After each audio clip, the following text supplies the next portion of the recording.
State Representative Craig Goldman of Fort Worth. Thank you so much. You're wearing your purple today. I am, Jack. We hope for a TCU victory, and they bring home the national championship, not only to Texas, not only to Fort Worth, but my House District, House District 97. There you go. That would be great. So here we are on the eve of the start of the legislative session. And what are your priorities this session? Well, I think first and foremost, it's the budget. What are we going to do? The comptroller came out a few months ago and said we had $27 billion with a B extra dollars. I think that number is going to be higher. He's a pretty conservative guy, and so we'll get an update today of how much more money we have to spend. I think it's going to be well over $30 billion, and that doesn't even include what we have in our rainy day fund, which is probably well over $14 billion perhaps. So I think that's the number one question for everybody this session is, what do we do with all that extra money? And you know, there's already, because there's a cap really on what the legislature can spend the next time around. That's correct. We have a spending cap, and to my knowledge, we've never gone over that spending cap. So that's a great point is, yes, we have the extra $30+ billion, but do we spend it all? And the lieutenant governor's come out and said, we shouldn't be spending it all. Here's our cap. But the other side of that argument, from what I've read, is people saying, well, if it's going to property tax relief and going back to the public, then why shouldn't they? Well, to that point, I mean, the number one complaint I hear from people in my district is our property taxes are too high. So I think we're definitely going to take a look at, can we use that extra money for property tax relief, for people, real relief, so that they actually see it on their bills. But in my opinion, we have to make it sustainable. There's no reason to give people a property tax cut if it's only going to be for 2 years, and in 4 years, we have to then go back and raise their property taxes. So I want a plan put in place to use that extra money, not only for property tax cuts, but to make them sustainable. Right, so that it's just part of the budget going forward. Correct. And what about education? Because education is always a big, just educating students, population growth within the public schools. Now you have another round of school security and mental health on top of it. Correct. I think you're going to see a lot of legislation put forth on mental health. I think you're going to see a lot of legislation put forth on providing security for schools. And correct, using money in our budget is going to be necessary to fund those programs. So it's just a matter of, again, the priorities we set and how we spend that extra money. There's no question about it. And another priority that we have seen is border security. President Biden just came to the border for the first time during his presidency, but we've also seen really in the last couple of years since the last session, the amount of spending that the state has on border security has quadrupled. Yes, a few years ago we put $800 million in the budget for border security, and then last session, right, we put $1 billion in for border security, and we've spent even more than that over time trying to secure our border, because the federal government doesn't do their job and secure our national border. It boggles my mind, and I think it boggles Governor Abbott's mind, and that's why he went to El Paso yesterday and gave President Biden a letter explaining what our problem is here in Texas, is that citizens of Texas are doing their very best to fund a border security program that our federal government should be funding.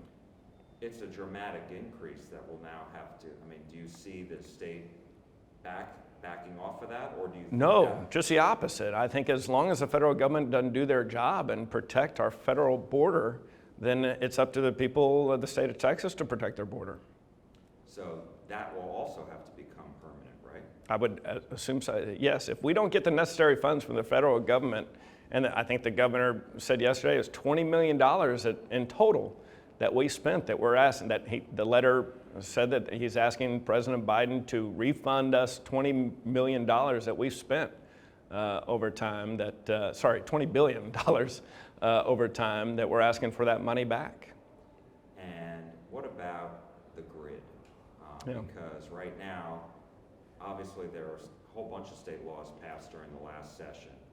The PUC and ERCOT are now trying to come up with a long-term vision for what the electricity market's going to look like in Texas, with the emphasis being on reliable energy as opposed to cheap energy as it was before.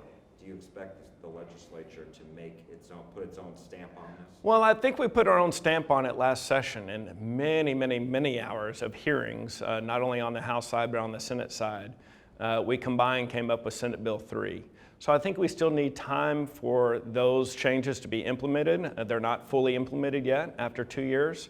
So we still need a little time. Now, do we need more generation in the state? Absolutely, because 10 years ago, we had 25 million people living in this state, and just a few weeks ago, it was announced that we now have 30 million people living in this state. So people are still moving here to the tune of 1,000 people a day, and we certainly all know that we're going to need more generation. We got to figure out what that looks like.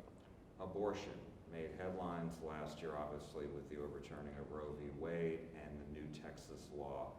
And so, what chances do you think that there will be that Republicans will ease off some of and give more exemptions? Because right now the only exemption for an abortion in the state of Texas is to save the life of a mother. Yeah.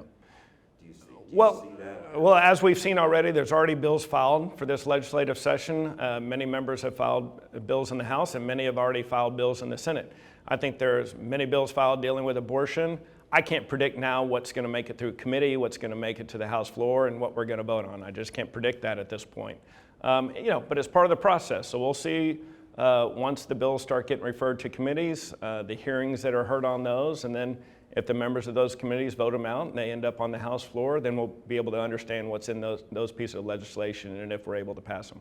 And a lot of this also has to do with, tomorrow is the very beginning. You'll be addressed by Governor Abbott. Mm-hmm. Then you'll decide on who the speaker is going to be. Yeah. And obviously, most people think it's going to be Dave Phelan once again. Actually, we start with Secretary of State Jane Nelson, former senator, is presiding over the House chamber tomorrow. So that'll be interesting because we don't have a speaker elected. So the Secretary of State presides, and it'll be great to have former Senator Nelson over presiding as Secretary of State Nelson. That's interesting. But the governor will still address. The governor will address us, I believe, yes. But until the governor has his emergency items, which he usually does in the state, and until the speaker issues his priority bills, and then until the lieutenant governor releases his priority bills, all this is just conversation. Well, it's a lot of conversation. We have, I believe, 29 new members that we have to meet, that we have to meet them, they have to meet us, and we have to get an understanding. And it's a great time to organize. It's a great time to organize our own offices, get our legislative priorities in order. It's a great time for us to organize as a Republican caucus. We have caucus elections today, as a matter of fact, for our board. And then it's a great time for groups to finally be able to come back to their capital. Last session, because of COVID, January and February were extremely quiet around this building because no groups came and a lot of individuals didn't come. So we're very excited to have all the different groups from around the state come back to their capital, have individuals come down, tour the Capitol, come in our offices, talk about legislation, talk about what things mean to them. So January and February is a great time to do that. We're looking forward to that for sure. And I was just going to ask you about, as far as COVID and all that, there's still a COVID emergency in the state of Texas. Well, not in the Capitol. Meaning we were very restrictive last time, Yes. 2 years ago, and you had to prove that you were tested negative before you came in. Now doors are wide open. Everybody's accepting visitors in their offices. Like I said, we'll have a great number of groups come down. We'll honor them in front of the Texas House. I hope to be able to honor the TCU Horned Frogs, the national championship TCU Horned Frogs on the House floor when they come back after tonight. All right, Craig Goldman, Republican State Representative from Fort Worth. Thank you so much. Thank you, Jack. Thanks very much. Go TCU. Go TCU. Thank you so much. Thanks. I appreciate it. Thanks.